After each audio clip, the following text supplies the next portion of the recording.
नमस्कार, आप देख रहे हैं आज तक। मैं हूं आपके साथ रोहित सरदाना। कंगना रनौत पर महाराष्ट्र में सियासी घमासान जारी है। ऐसी जंग कि इसमें दाऊद इब्राहिम की भी एंट्री हो गई। महाराष्ट्र के पूर्व सीएम और बीजेपी के नेता देवेंद्र फडणवीस ने सवाल उठाया कि बीएमसी ने कंगना का दफ्तर तो तोड़ दिया, लेकिन दाऊद का घर कैसे छोड़ दिया। उधर कंगना ने भी एक के बाद एक ट्वीट करके इसे पूरी तरह से राजनीतिक रंग दे दिया है। कंगना ने बाला साहेब का नाम लेकर उद्धव ठाकरे पर हमला बोला तो सोनिया गांधी की चुप्पी पर भी सवाल उठाए।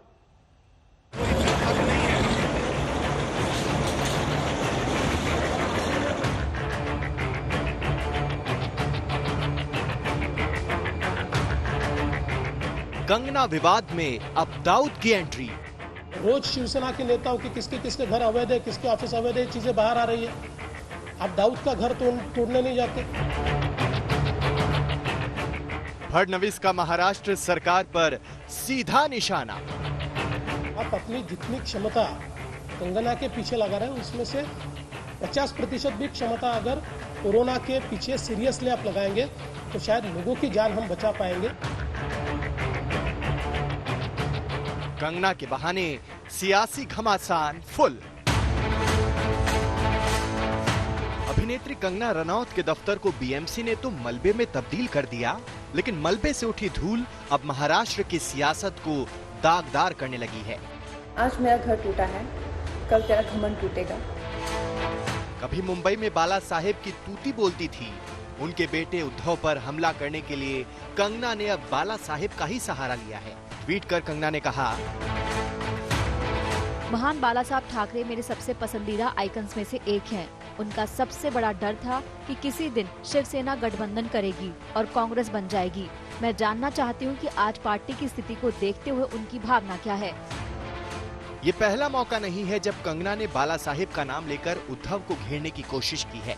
इससे पहले एक ट्वीट में कंगना ने कहा था, जिस विचारधारा पर बाला साहेब ठाकरे ने शिवसेना का निर्माण किया था, आज वो सत्ता के लिए उसी विचारधारा को बेचकर शिवसेना से सोनिया सेना बन चुके हैं। संजय राउत से लेकर शिवसेना और अब उद्धव ठाकरे पर हमलावर कंगना रनौत ने बाला साहेब ठाकरे का वीडियो ट्वीट करते हुए सवाल पूछा है कि किसी वक्त में बाला साहब को ये डर था कि एक दिन गठबंधन करके कहीं शिवसेना कांग्रेस न बन जाए, और ऐसे ही कंगना रनौत लगातार हमलावर हैं। दफ्तर पर बुलडोजर क्या चला, उन्होंने महाराष्ट्र की सरकार और शिवसेना के खिलाफ मोर्चा ही खोल दिया है। कंगना यही नहीं रुकी, अगले ही ट्वीट में उन्होंने कांग्रेस अध्यक्ष सोनिया गांधी को भी घेर लिया। कंगना ने ट्वीट किया, प्रिय आदरणीय अध्यक्ष सोनिया गांधी जी, एक महिला होने के नाते महाराष्ट्र में आपकी सरकार द्वारा किए गए काम से आपको पीड़ा नहीं हुई? क्या आप डॉक्टर अंबेडकर द्वारा हमें दिए गए संविधान के सिद्धांतों को बनाए रखने के लिए अपनी सरकार से अनुरोध नहीं कर सकी? आप पश्चिम में पली बढ़ी और यहाँ भारत में रहती हैं।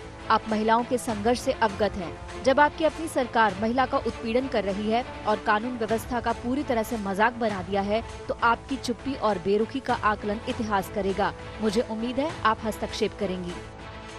एक विवादास्पद बयान से शुरू हुआ बवाल थमने का नाम नहीं ले रहा। कंगना रनौत के तरकश से निकल रहे सियासी बाण महाराष्ट्र की गठबंधन सरकार पर निशाना साध रहे, और अब इस सब के बीच सोनिया गांधी को इसमें लाना है का मतलब ये है कि शिवसेना की दुखती रग को छेड़ देना। ये झगड़ा कंगना के मुंबई को पीओके बताने वाले ट्वीट से शुरू हुआ था। उसी ट्वीट पर शिवसेना प्रवक्ता ने जब आपत्तिजनक बयान दिया तो मामला और तूफानी हो गया। अगर आप किसी विषय की राजनीति करना चाहते हो या क्या बोलते हैं आप आपकी भाषा में कोई एक अलग से माहौल बनाना चाहते हो, तो किसी भी भाषा शब्द का कोई भी अर्थ निकाल सकता है। हमारे महाराष्ट्र में हम जब बात करते हैं तो हम यानी तू बहुत नॉटी है, नॉटी, और दूसरा है कि बेईमान है। मुंबई के बारे में आप मुंबई में रहते हो, कोई भी व्यक्ति मुंबई में रहती है, मुंबई देश में अगर देश के साथ इस प्रकार से कोई व्यवहार कर, मैं बोलता हूँ, हम लोग बोलते हैं अरे ये तो बेईमानी है। हमारी भाषा में मैंने बेईमान कहा। इसके बाद तो बयानबाजी की झड़ी लग गई। केंद्र सरकार से कंगना को Y+ सुरक्षा मिल गई और कंगना सुरक्षा के बीच मुंबई पहुंच गईं। लेकिन इससे पहले बीएमसी ने कंगना के दफ्तर का कुछ हिस्सा ढहा दिया। कुल मिलाकर ये पूरी तरह राजनीतिक लड़ाई में तब्दील हो चुका है। महाराष्ट्र की सियासत में दखल रखने वाली तमाम पार्टियां इसमें कूद चुकी हैं।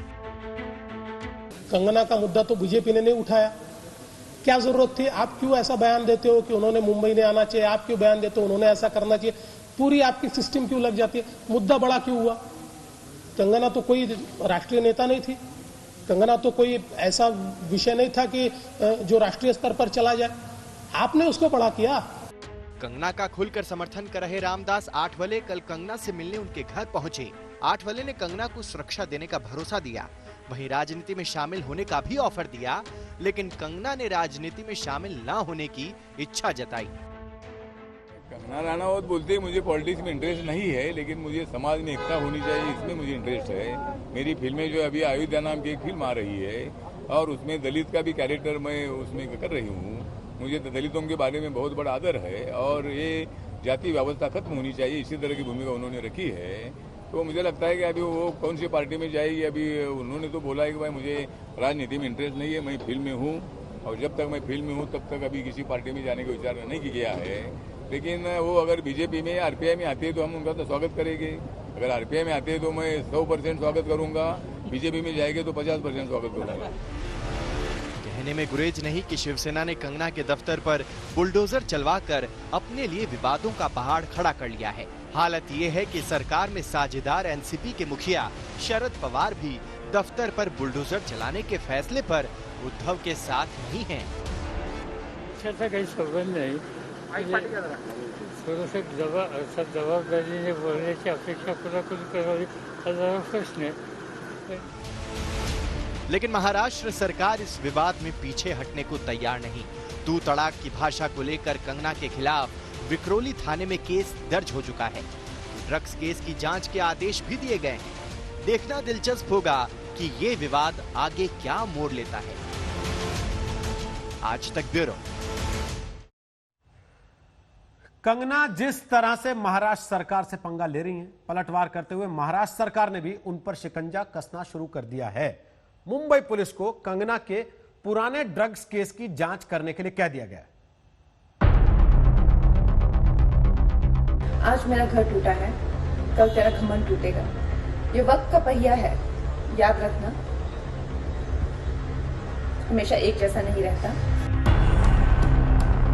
महाराष्ट्र के सीएम उद्धव ठाकरे से सीधा पंगा लेना फिल्म अभिनेत्री कंगना रनौत को भारी पड़ सकता है। उद्धव ठाकरे, तुझे क्या लगता है कि तूने फिल्म माफिया के साथ मिलके मेरा घर तोड़ के मुझसे बहुत बड़ा बदला लिया है? आज मेरा घर टूटा है, कल तेरा घमंड टूटेगा। ये वक्त का पहिया है, याद रखना, क्योंकि मुझे पता था हमारे साथ होगा तो होगा, लेकिन मेरे साथ हुआ है, इसका कोई मतलब है, इसके कोई मायने हैं।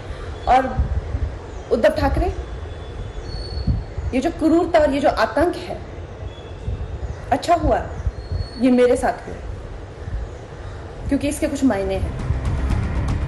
अतिक्रमण के आरोप में बीएमसी ने पिछले दिनों कंगना के दफ्तर पर बुलडोजर चलाया था। इसी के बाद कंगना उद्धव ठाकरे पर सीधे हमलावर हो गयीं। लेकिन कंगना की जुबानी जंग पर महाराष्ट्र सरकार ने नए सिरे से पलटवार किया है। उद्धव सरकार ने मुंबई पुलिस को चिट्ठी भेजकर कंगना के कथित ड्रग्स केस की जांच के निर्देश दिए हैं।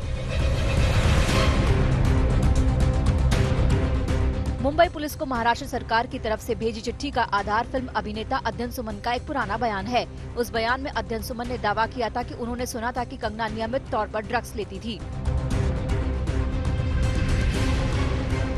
शिवसेना विधायक सुनील प्रभु और प्रताप सरनाइक ने इस इंटरव्यू के आधार पर महाराष्ट्र सरकार से जांच की मांग की थी।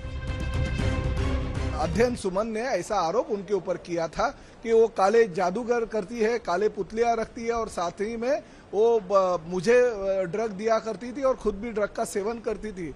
तो अगर अध्ययन सुमन उनके ऊपर अगर झूठा आरोप करता है तो उसकी इंक्वायरी होनी चाहिए, अध्ययन सुमन को भी अरेस्ट करना चाहिए। अगर वो सच बोलते हैं तो कंगना रनावत जी कहाँ से ड्रग लाती थी, किसको देती थी, वो ड्रग डीलर उनका कौन था, पैसे कहाँ से लाती थी, ड्रग कहाँ पे छुपाती थी, इसका भी इंक्वायरी होना चाहिए, ऐसा मेरा कहना है। महाराष्ट्र के गृह मंत्री अनिल देशमुख ने इसी का संज्ञान लेते हुए कंगना पर लगे आरोपों की जांच के आदेश दिए हैं। कंगना रनावत जो है उसके ताल्लुकात या संबंध जो भी है, शेखर सुमन का जो लड़का है अध्ययन सुमन, उसने बताया कि कंगना रनावत ये ड्रग लेती है और उसी प्रकार मुझे भी उन्होंने कई बार जबरन ड्रग देने की कोशिश किया। इस प्रकार का निवेदन दोनों विधायक ने हमको दिया। इस बार की पूरी डिटेल हमारी मुंबई पुलिस चौकसी करेंगी। महाराष्ट्र सरकार से चिट्ठी मिलने के बाद मुंबई पुलिस हरकत में आ गई है। चिट्ठी का अध्ययन किया जा रहा है। मुंबई पुलिस को जल्द ये तय करना होगा कि इस केस की जांच एसआईटी से कराई जाए या फिर नारकोटिक सेल से। कंगना रनौत की मुश्किलें थमने का नाम नहीं ले रही। महाराष्ट्र सरकार ने अब मुंबई पुलिस को इन्वेस्टिगेट कर ये पता लगाने के लिए कहा है कि क्या कंगना रनौत ड्रग्स लेती थी। 2016 में दिए गए एक इंटरव्यू में अध्ययन सुमन ने यह बताया था कि कंगना रनौत कोकेन यूज करती थी और उन्हें भी कोकेन लेने के लिए कहती थी। इसी को देखते हुए विधानसभा में महाराष्ट्र के होम मिनिस्टर अनिल देशमुख ने यह कहा कि इसका इन्वेस्टिगेशन किया जाना चाहिए, जिसके तहत अब मुंबई पुलिस को एक पत्र से संपर्क किया गया है और महाराष्ट्र सरकार ने आगे की इन्वेस्टिगेशन करने के लिए कहा है। इस बीच मामले में पहले ही नया मोड़ आ चुका है। महाराष्ट्र सरकार ने अभिनेता अध्ययन सुमन के बयान के आधार पर जांच का आदेश तो दे दिया है, लेकिन अध्ययन 2 दिन पहले ही इस मामले से खुद को अलग कर चुके हैं। मैं एक्चुअली कल से बहुत ज़्यादा डिस्टर्ब हूँ बिकॉज़ मेरा नाम फिर से ड्रैग किया जा रहा है एक ऐसे इंटरव्यू को लेकर जो मैंने 2016 में दिया था। मैं हाथ जोड़ता हूँ आप सभी से कि प्लीज़ मुझे इसमें ना ड्रैग करें। जो मुझे कहना था वो मैंने 2016 में कह दिया था। तब मुझे और मेरे पूरे परिवार को नेशनल टेलीविज़न पर रिडिक्यूल किया गया था और अब मैं उस बात को भूल चुका हूँ, ज़िंदगी में आगे बढ़ चुका हूँ। तो प्लीज़ मुझे अपने डार्क पास्ट में फिर मत लेकर जाइए। बहुत मुश्किलों से मैं गुजरा हूँ। ये अजीब संयोग है कि सुशांत सिंह राजपूत मौत केस की जांच मौत मिस्ट्री से होते हुए ड्रग्स एंगल पर पहुंच गई है और इसमें रिया चक्रवर्ती समेत 6 लोगों को सलाखों के पीछे भी जाना पड़ा। कंगना को घेरने के लिए भी ड्रग्स केस का ही सहारा लिया जा रहा है। मुंबई से दिवेश सिंह और अरविंद ओझा के साथ आज तक ब्यूरो।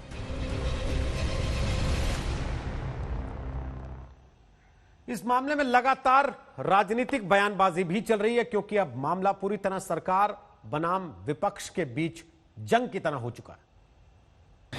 शिवसेना का सामना कंगना रनौत से है या फिर रिया को बचा नहीं पाए उसका गुस्सा है, आगे कौन जेल में जाएगा उसकी भीति है। शिवसेना दिखती है उखाड़ दिया। सत्ता का घमंड अच्छा नहीं है। अगर उखाड़ना है तो ठाकरे परिवार के मित्र मंत्री अनिल परब ने जो अनऑथोराइज कंस्ट्रक्शन 2000 स्क्वायर फीट का बांद्रा में बनाया, इसके सबूत मैंने दिए हैं। मेयर किशोरी पेडनेकर परिवार ने जो अपनी कंपनी की ऑफिस खोली, जो गरीबों के लिए जगह थी, उसके ऊपर कब्जा जमाया, उसको कब उखाड़ के फेंकोगे? जब बेटी सुरक्षा मांगती है माननीय योगी जी से या देश के प्रधानमंत्री जी से, तब उसे सुरक्षा नहीं मिलती। उसका एक्सीडेंट होता है, उसके परिजन मारे जाते हैं। कहीं लड़की सुरक्षा मांगती है तो सुरक्षा की जगह उसको मौत मिलती है। आप चिन्मय आनंद का जो बलात्कारी है एक बेटी का, उसका स्वागत ऐसा करते हैं कि मानो आजादी का महानायक हो। तो भारतीय जनता पार्टी जिस नजरिए से कंगना रनावत को देखती है, उसी नजरिए से जो पीड़ित बहन बेटियां हैं उनको भी देखे। नजरिया दोहरा जो भारतीय जनता पार्टी का है, यही बीजेपी का दोहरा चरित्र साबित करता है।